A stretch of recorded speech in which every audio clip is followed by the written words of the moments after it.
आज मैं बात करने वाला हूं दुनिया की सबसे लग्जरी कारों में से एक, अपने बेहतरीन इंजन की क्वालिटी और डिजाइन के लिए पहचाने जाने वाले रोल्स रॉयस की, जो अपने कारों के लिए तो प्रसिद्ध है ही, साथ ही साथ ये एयरक्राफ्ट इंजन बनाने वाली दुनिया की दूसरी बड़ी कंपनी है और आज के समय में इतने प्रसिद्ध हो चुकी है कि कंपनी की शुरुआत एक ऐसे आदमी ने की थी जिन्हें बेहद गरीबी और बदहाली का सामना करना पड़ा था।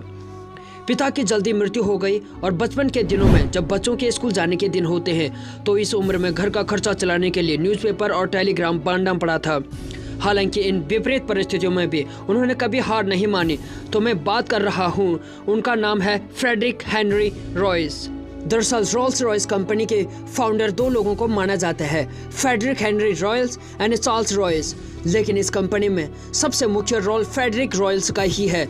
अब आप सोच रहे होंगे कि वो कैसे, तो चलिए इसके लिए हम पूरी कहानी जानते हैं।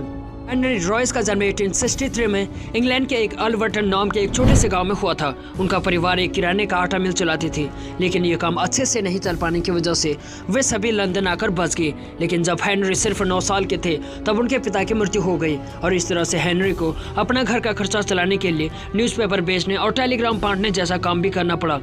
अगले कुछ सालों तक इन सभी कामों को करने के बाद वो अपने आंटी की मदद से इंग्लैंड के एक पीटरब्रो नाम की जगह पर चले गए, जहां पर उन्होंने नॉर्थर्न रेलवे में काम किया और फिर वहां से लंदन लौटने के बाद वे एक लाइट एंड पावर कंपनी में शामिल हो गए, जिस कंपनी में उन्होंने सड़कों के ऊपर लाइट लगाने का काम किया।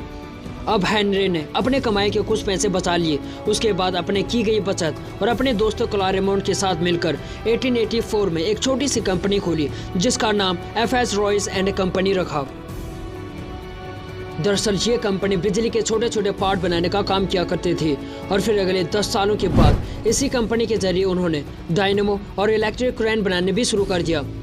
फिर 1899 में उन्होंने अपनी कंपनी को रजिस्टर करवाया, लेकिन आगे चलकर जर्मनी और अमेरिका से आने वाले क्रेन और डायनेमो से कंपटीशन बढ़ता जा रहा था और कंपनी को घाटा होने लगा।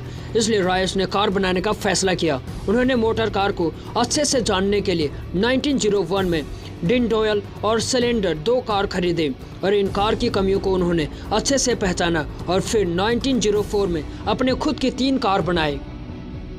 अब यहाँ से शुरू होती है रोल्स रॉयस के दूसरे फाउंडर की कहानी, जिसका नाम चार्ल्स रॉल्स है। दरअसल चार्ल्स एडमंड के अच्छे दोस्त थे और लंदन में उनका एक बहुत बड़ा कार का शोरूम था।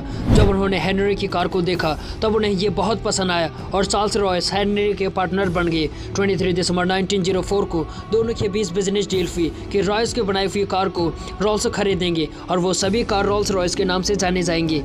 फिर दिसंबर 1904 में रोल्स रॉयस ने अपने पहली car Rolls Royce 10 HP launch की।